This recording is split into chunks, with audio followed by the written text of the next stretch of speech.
Rob bless you, and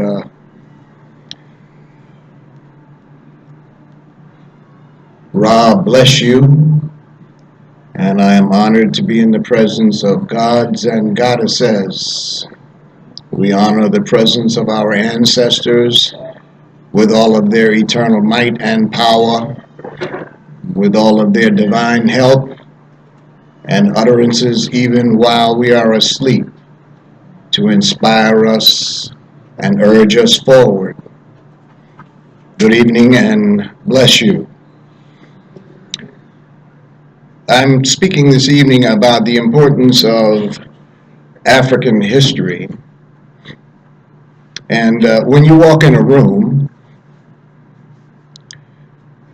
if there were a photographer in here and he took a picture of all of us, he went out and developed the film, put it over there on the table, and said, all right, the pictures are over there. Each one of you would probably go over there and look at the pictures, and who is the first person you'd be looking for? Yourself. Your self-image is the most important thing in the world because you were already born divine. You were already born a child of God. Now somebody told you, or a group of somebody wrote books and told you there was something wrong with you and you needed a remedy called a lot of books for you to study. But you are a spirit. Everything you do is spiritual. You cannot do anything that is not spiritual. It may be godly or it may be ungodly, but you are a spirit. How can you do anything other than something spiritual? The reason why it is so important for us to know our own history is because they fight so hard against us knowing who we are. Because that image inside yourself is what gives you the power to stand up against any philosophy. I'm not sure, this is a pretty studied group, so probably most of you know that Moors and black people ruled in Europe for over 700 years, and we taught Europeans how to bathe. We taught them about health. We brought them land reclamation. We taught them plumbing. We built castles. We taught them from Socrates and Aristotle and Plato because they had forgotten all of that. They had been reduced to living in sort of like huts with all the animals right around with them. We taught them how to have corrals to put animals in them. For 700 years, that's almost twice as long as this country's been in existence. We taught them. Wherever we went in the world, we taught people. We've been to America long before Columbus, who never came to America, for example. We were here. Wherever you go in the world, you will find indigenous black people. The beginnings of Chinese, the beginning of Australians, wherever you go in the world, you find black people. Because the first man and woman on the face of the earth were black. The whole universe is black. And one day it'll all go back to blackness. We're living in the midst of a terrible disease called racism, which tries to eliminate you mentally, eliminate you from history, and eliminate you physically. And these people are not playing with us. We're playing with ourselves. It is incumbent upon us to teach our children their own history so you will know how great you and powerful you are. That is the reason I wrote the book Black, because everything is mine. Now, when I give this seminar, part of what I'm saying is from a new book that I'm constructing, and some of it is from the last book I wrote entitled Black. But everything is mine. Everything in here was once a thought before it became physical reality. The clothes you have on, the shoes you're wearing, the chair you're sitting on, Everything in here was once a thought before it became physical reality. Things moved from the invisible to the visible. This man needs to know, this young man needs to know that you are connected to the universe through your skin. Melanin is a liquid computer inside the body that allows the neuron connections in your brain to move faster, quicker, and swifter than anybody else on the planet. The only way you can see that and know that is because in this dominant society, they have held us back from pretty much everything except sports. But you can literally see it in sports. You can see it in a basketball game when you see us moving and making instantaneous creations on the court with such swiftness that it just caused people to ooh and ah. But you can't see other players do that. We can leap higher, run faster. And that's because our minds work quicker and faster. It's not just because we're athletic. They continue to refer to us as somebody who's athletic. But really it has to do with your brain power. One of the reasons they hold us back is because what we do on the basketball court can be translated into any other avenue of science, mathematics. That's why they built the pyramids, to let you know from eternity past that you're some of the greatest mathematicians, the greatest scholars, the greatest scientists that have ever lived on the face of the earth. Just the mathematical computations in the pyramids still stuns and staggers people today. I have a video that I've shown where even the speed of light is calculated in the pyramid. There are many other things in my book that talk about the pyramid, much too complex for me to explain right here in the seminar. But as a young man would read that information and then be connected to the fact that these are my people, that increases your image. That increases your self-image. And since everything in the universe is energy, you break everything down here into energy. You are energy, we are energy. That means you speak with a superior power and energy because you know who you are. The reason why they don't let you know who you are is because they want you to look up to George Washington and Abraham Lincoln and these people are just slave masters.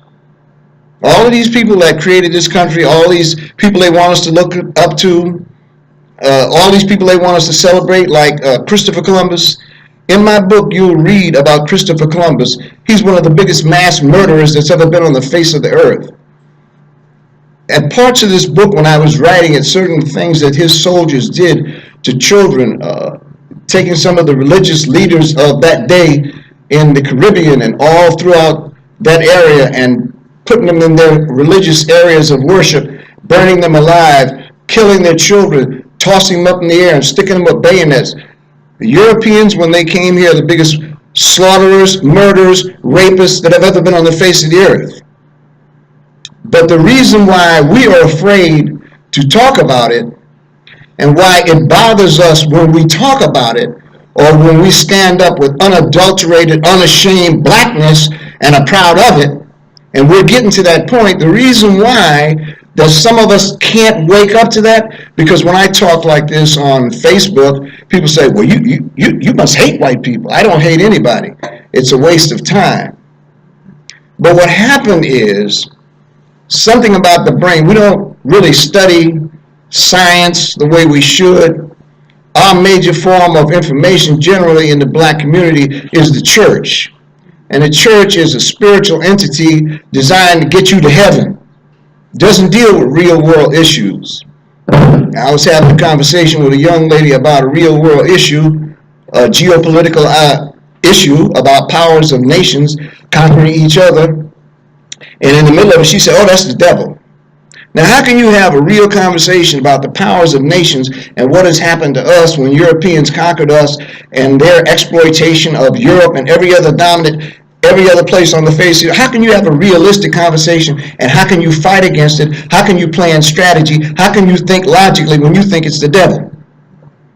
So these kinds of thought processes are inconsistent with dealing with the world. Then they tell you, be not of the world. Don't be of the world. Well, you got to engage in the world in order to solve problems. But what they do to young people, and that's what I focus on is black, is they, in the language, everything that's black is bad in the language. That's done on purpose.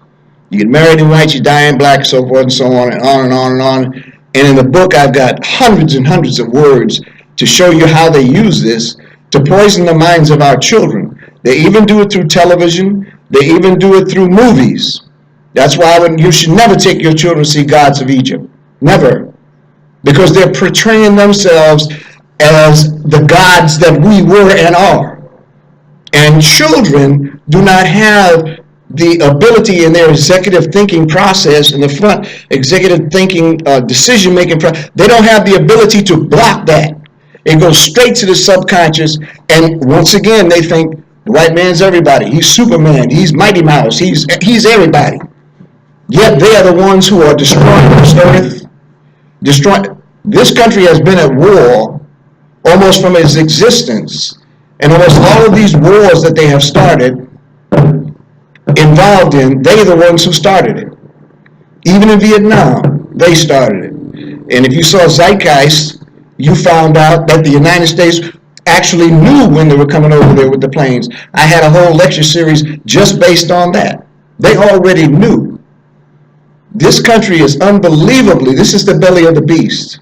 And I'm not afraid to say it. But getting back to what happens to your mind, in our minds, what is more powerful than our conscious thinking mind, where we make decisions, is our subconscious mind.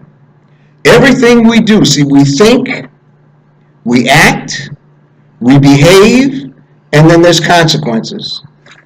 You think, then you act a certain way.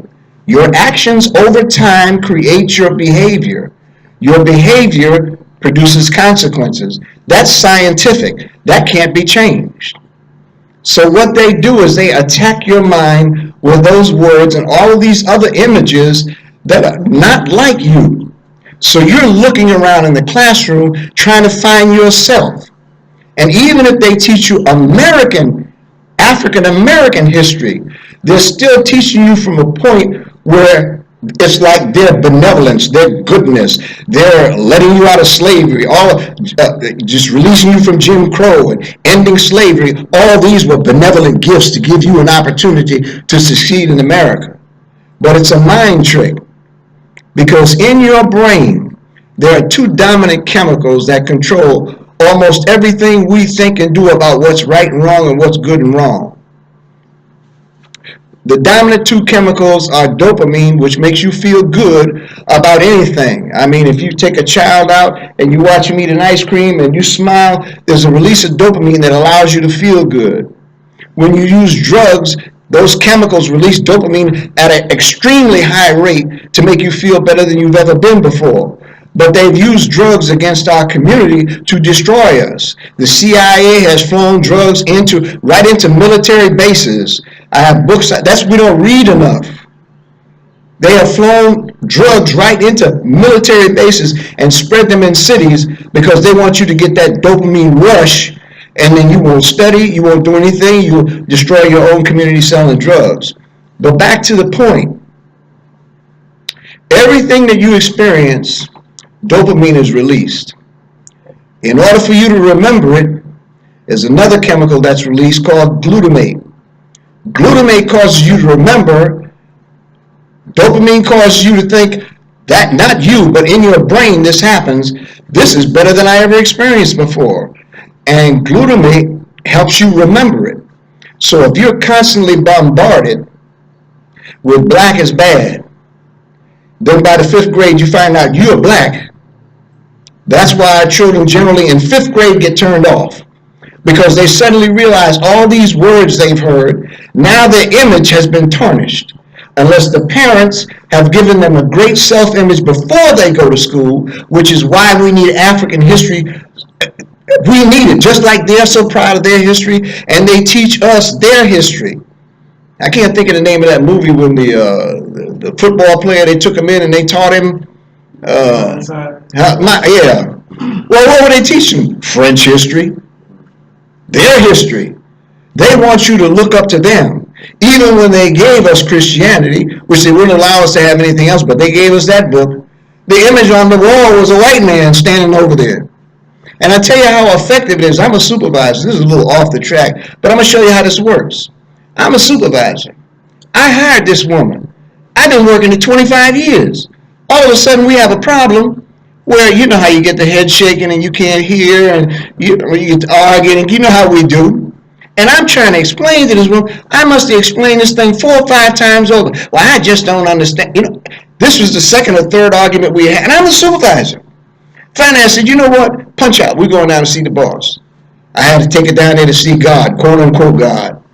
The same man she done had on the wall looking at her all her life. She got down there in front of that white man and you know what that's a result of?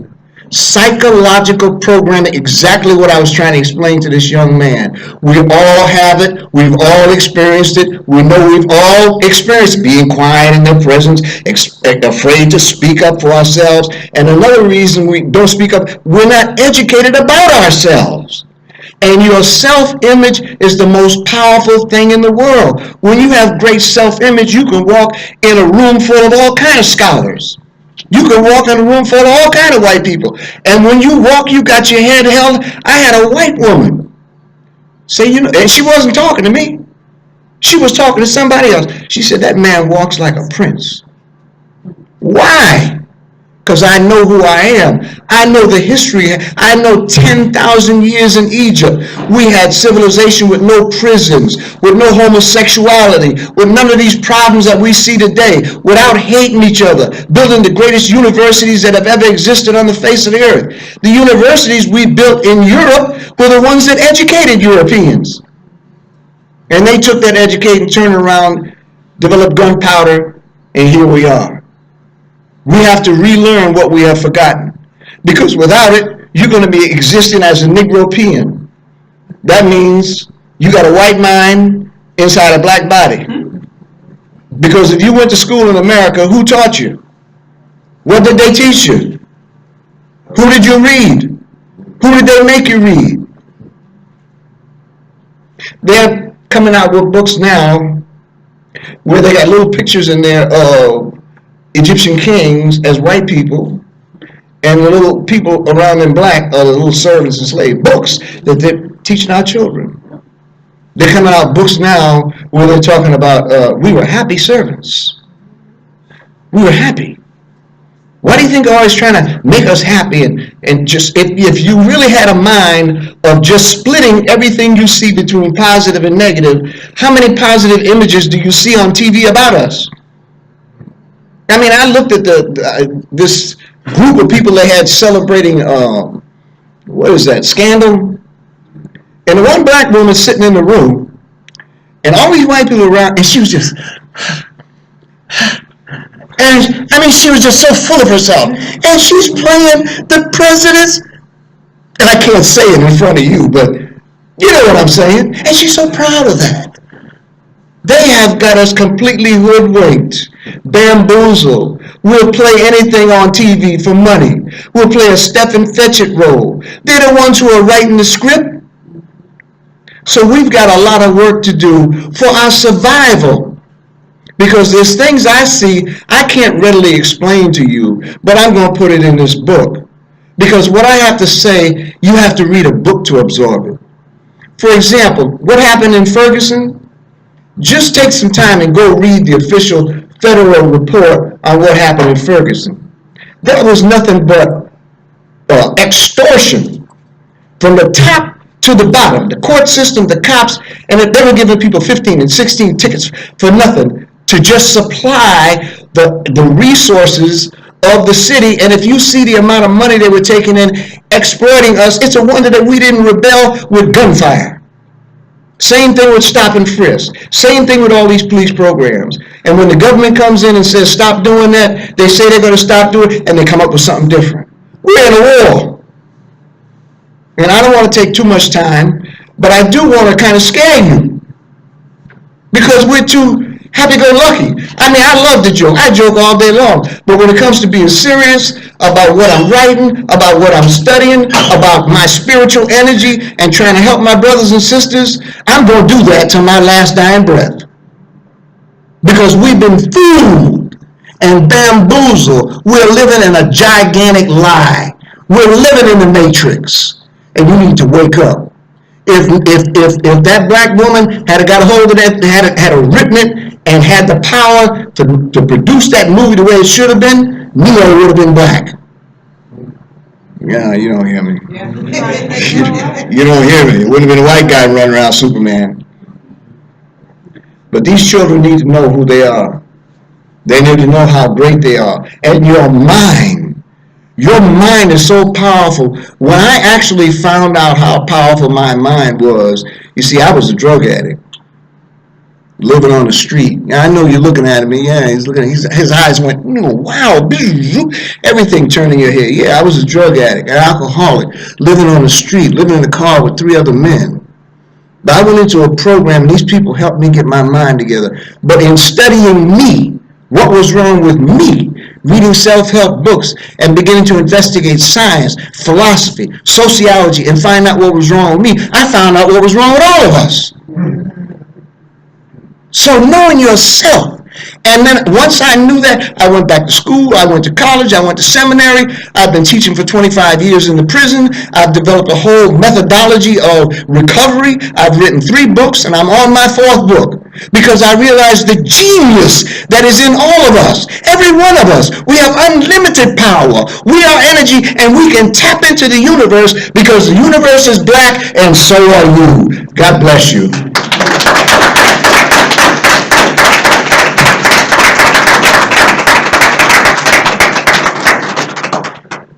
One more round of applause for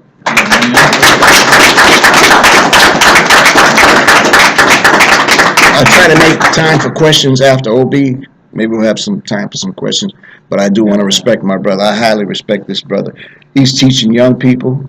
He has his own school. I told him today, and I mean it, I have a terminal disease. I don't know how much longer I'm going to live. I dedicated my entire library to him so he can continue to teach the children.